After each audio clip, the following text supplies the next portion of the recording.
Dans les jours anciens, lorsque le premier frémissement de parole vint à mes lèvres, je gravis la montagne sainte pour m'adresser à Dieu, disant : Maître, je suis ton esclave.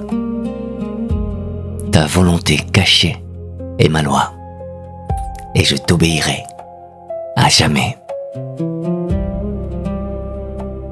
Mais Dieu ne répondit pas et disparut, telle une puissante tempête. 1000 ans plus tard, je gravis la montagne sainte et, de nouveau, je parlais à Dieu, disant : Créateur, je suis ta création. Du limon de la terre, tu m'as façonné. Et à toi, je me dois tout entier.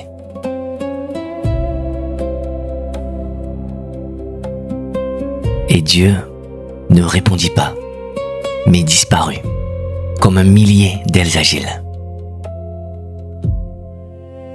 1000 ans plus tard, je gravis la montagne sainte et m'adressai de nouveau à Dieu, disant :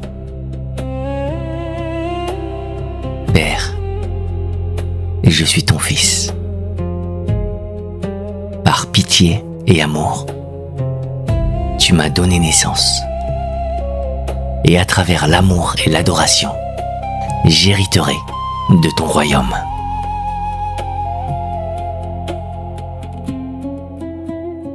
Mais Dieu ne répondit toujours pas et disparut, comme la brume qui voile les lointaines collines. 1000 ans plus tard, je gravis la montagne sainte pour parler, de nouveau, à Dieu, disant : Mon Dieu, mon but et mon accomplissement.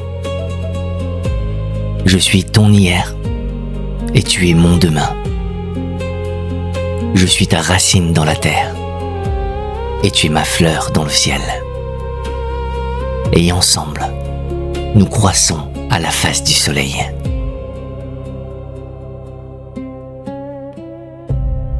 Dieu se pencha alors sur moi pour me susurrer à l'oreille des mots pétris de douceur et m'enlaça, comme la mer enlace le ruisseau qui coule vers elle.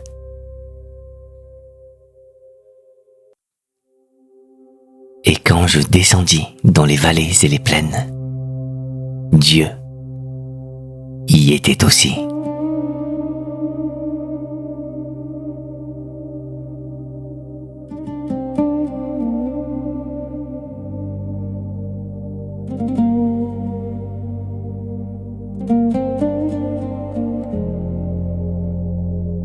Vous venez d'entendre une histoire très courte, à peine quelques lignes. Et pourtant, il y a dans ces lignes une vie entière, peut-être même plusieurs vies, peut-être même la vôtre. Khalil Gibran nous raconte un être qui gravit 4 fois la même montagne, à 1000 ans d'intervalle, pour s'adresser à Dieu. 4 ascensions, 4 prières et 3 silences avant qu'une seule parole lui soit rendue. Ce texte est une parabole. Il ne demande pas à être cru. Il demande à être traversé.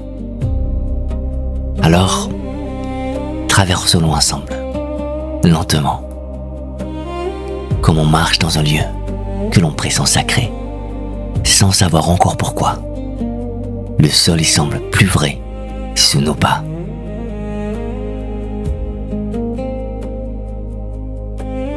La première ascension est celle de la peur.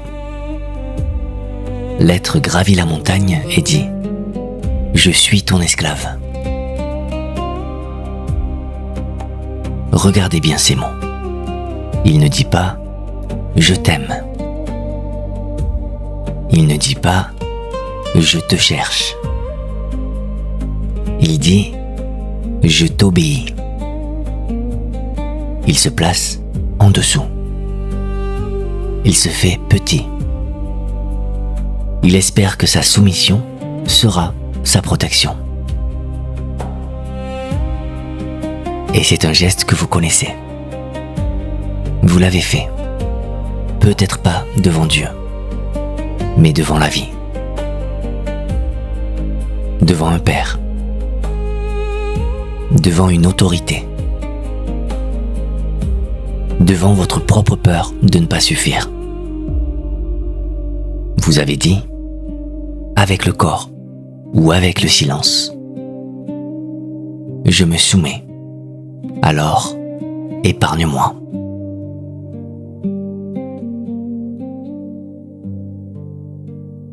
Mais Dieu ne répond pas.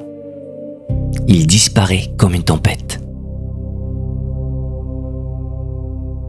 Quelque chose de violent, de vaste, d'impossible à retenir. Et ce n'est pas une punition. C'est un refus de ce qui est faux. Dieu ne punit pas l'esclave. Il refuse simplement l'esclavage. Il ne reconnaît pas cette posture. Parce que cette posture n'est pas une relation. C'est une fuite. On ne rencontre personne en se couchant au sol. On ne rencontre que la poussière.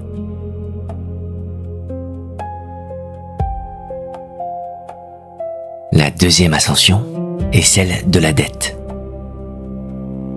L'être revient 1000 ans plus tard et dit : je suis ta création. Tu m'as façonné. Je te dois tout. C'est plus noble en apparence. Il reconnaît une origine. Il admet qu'il vient de quelque part. Mais écoutez ce qui se cache sous la gratitude. Une obligation. Je te dois. C'est le langage du comptable, pas celui de l'amant. C'est une dette, pas un lien. Et vous connaissez cela aussi. Combien de fois avez-vous aimé par devoir ? Combien de fois avez-vous dit merci pour éviter de dire « je ne sais pas comment t'aimer ».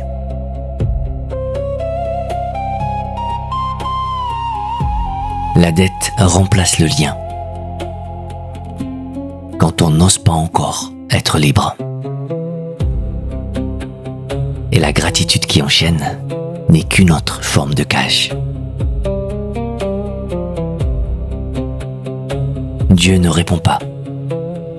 Il disparaît comme un millier d'ailes agiles. C'est une image magnifique. Les ailes ne fuient pas. Elles s'élèvent. Elles ne rejettent pas.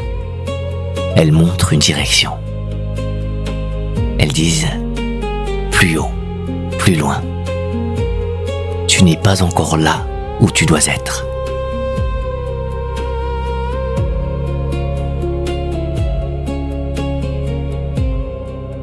La troisième ascension est celle de l'héritage. L'être dit : je suis ton fils. Par amour, tu m'as donné naissance, et j'hériterai de ton royaume. Ici, l'être fait un pas immense. Il parle d'amour. Il se reconnaît comme fils. Il entre dans la tendresse. Et pourtant, même ici, quelque chose cloche. Quelque chose d'à peine perceptible. Comme un fruit qui a la bonne couleur, mais pas encore le bon goût. J'hériterai. Il attend quelque chose. Il a quitté la peur, il a quitté la dette, mais il n'a pas quitté l'attente. Il aime Oui, mais il aime pour recevoir. Il adore pour hériter. Et l'amour qui attend un royaume n'est pas encore l'amour. C'est un contrat plus doux. Dieu ne répond pas. Il disparaît comme la brume sur les collines. La brume, ce n'est plus la tempête. Ce n'est plus le battement d'ailes. C'est quelque chose de proche, de presque palpable. On pourrait presque la toucher. Mais elle se dissout entre les doigts. C'est l'image la plus douce des 3 disparitions, parce que l'être est plus proche que jamais. Mais presque n'est pas encore. L'être est au seuil. Il sent la chaleur derrière la porte, mais il n'a pas encore tourné la poignée.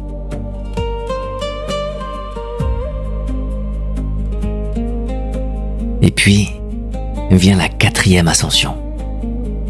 1000 ans encore. 1000 ans de marche intérieure, de silence, de maturation lente, comme celle d'un arbre qui pousse en témoin. Et cette fois, l'être ne dit plus « Je suis ton esclave ». Il ne dit plus « Je suis ta création ». Il ne dit plus « Je suis ton fils ». Il dit « Je suis ta racine et tu es ma fleur ». Vous sentez la différence? Ce n'est plus une posture, ce n'est plus une requête. C'est une respiration. Il ne se place plus en dessous, ni même en face. Il se place à l'intérieur. Il dit « Nous sommes le même arbre. Je suis ceux qui plongent dans la terre. Tu es ceux qui s'ouvrent vers le ciel. Et ensemble nous croissons à la face du soleil. » Ensemble. C'est le seul mot que Dieu attendait depuis le début. Le seul mot qui ne sépare pas. Le seul mot qui ne demande rien. Et pour la première fois, Dieu répond. Il se penche. Il susurre. Il enlace l'être comme la mer enlace le ruisseau qui coule vers elle. Ce n'est pas une récompense. C'est une reconnaissance. Dieu ne dit pas « Tu as bien répondu ». Il dit, par son geste, « Tu es enfin devenu ce que tu as toujours été ».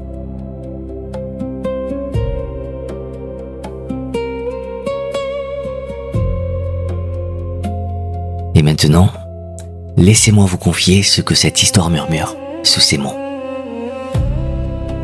Elle ne parle pas seulement de Dieu. Elle parle de vous et de moi.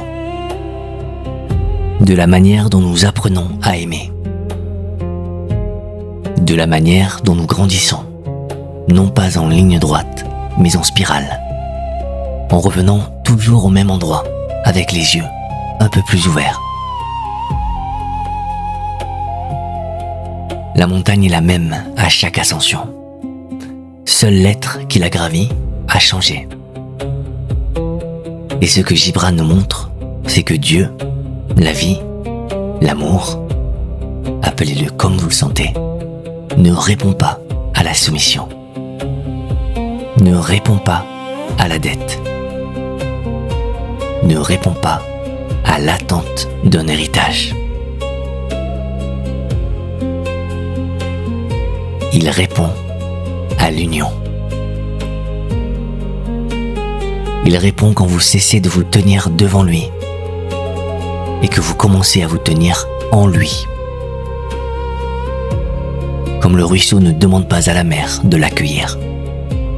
Il coule et la mer, naturellement, l'enlace.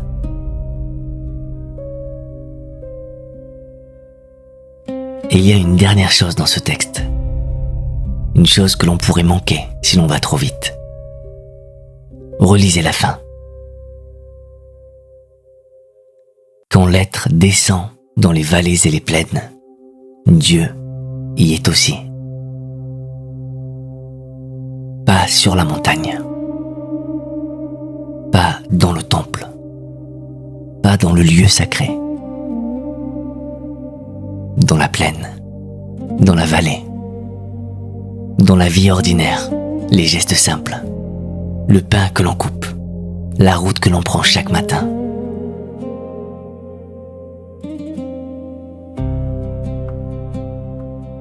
Tant que l'être cherchait Dieu là-haut, il ne le trouvait qu'en son absence. Le jour où il a compris qu'il portait Dieu en lui, comme la racine porte la fleur, il l'a retrouvé partout, en bas comme en haut, dedans comme dehors, dans le silence d'une chambre comme dans le bruit d'un marché.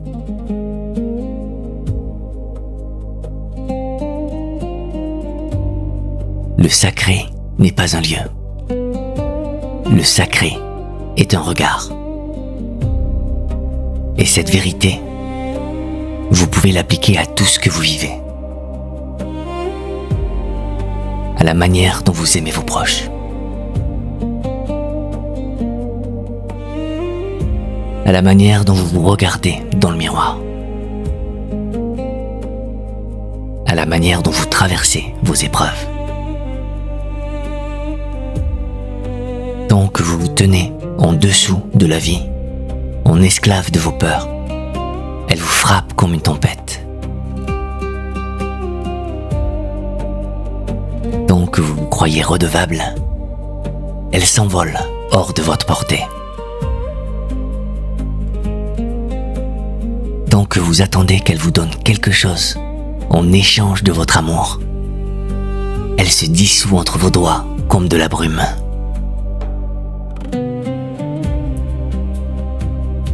Mais le jour où vous vous tenez dans la vie pleinement, sans transaction, sans calcul, sans posture, le jour où vous dites à la vie « Je suis ta racine et tu es ma fleur, et nous grandissons ensemble », alors la vie se penche vers vous. Elle murmure à votre oreille des mots pétris de douceur.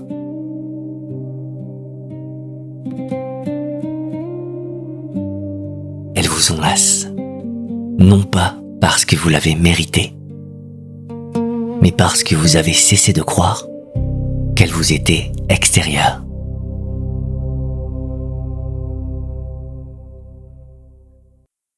Voilà ce que Gibran dépose dans cette parabole.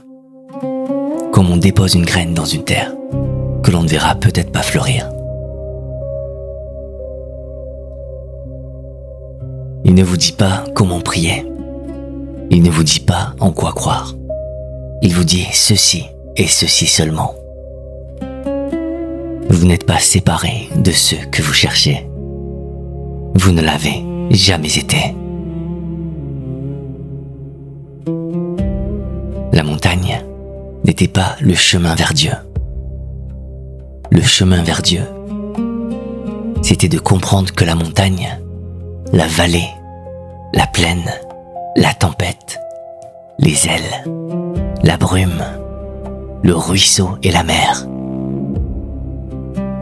tout cela n'a jamais été que les visages d'une seule et même présence.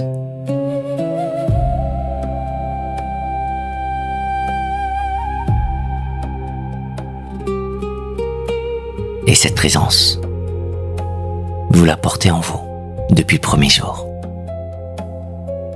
Elle attend simplement que vous cessiez de la chercher pour la reconnaître. Comme l'œil ne peut pas se voir lui-même, mais voit tout le reste. Comme l'eau ne sait pas qu'elle est l'eau, mais elle porte le monde.